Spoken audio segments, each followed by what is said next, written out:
আল্লাহ তাআলা যখন জাহান্নাম সৃষ্টি করলেন তখন জিবরিলকে পাঠালেন। জিবরিলকে পাঠিয়ে বললেন, জিবরিল জাহান্নাম দেখে আসো। জিবরিল জাহান্নাম দেখে আসার পর আল্লাহ তাআলা বললেন, কেমন দেখলে? বলছে, এমন জিনিস যে কেউ কোনোদিন এখানে যাবে না, কেউ কোনোদিন এখানে যাবে না। তখন আল্লাহ তাআলা বললেন, আল্লাহ তাআলা এর চারপাশে লোভনীয় জিনিসগুলো দিয়ে দিলেন।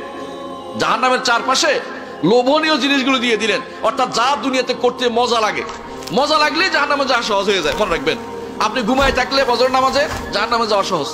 আপনি বলে চোখের মধ্যে দেখতে আসি বড় বাক্সটার মধ্যে হারাম দেখতে আসি, আরেকজনের মায়া দেখতে আসি, ওই আরেকজনের ছেলে দেখতেছে, আপনার স্ত্রী আরেকজনের মেয়ে ছেলে দেখতেছে, মনে ছেড়ে দিচ্ছেন, ডোর ছেড়ে দিচ্ছেন, যেমনি ইচ্ছে এমনি চলেন, জাহান্নামে যাওয়া একদম সহজ হয়ে গেছে।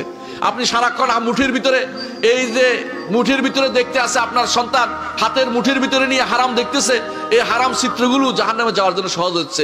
এগুলি সবই কিন্তু একেবারেই আপনাকে জাহান্নামের চারপাশ দিয়ে ঘিরে দিছে। এই জন্য আপনি যখনই এটার দিকে তাকান তখনই জাহান্নামে যাওয়ার জন্য পথ রাস্তা হয়ে যায়। এই জন্য জিবরিল আমিনকে তিনি পাঠালেন এরপরে যে দেখে আসো। এবার আগের বার তো দেখে আসে কি বলছিলা, কেউ জাহান্নামে যাবে না, এত কষ্ট কে যায়, এবার দেখে আসো। এবার দেখে আসো জাহান্নামের চারপাশে এত লোভনীয় জিনিস, এত লোভনীয় জিনিস জাহান্নামের চারপাশে। দেখে এসে বললেন যে কোনো মানুষ নিস্তার পাবে না, সব ওদিকে চলে যাবে।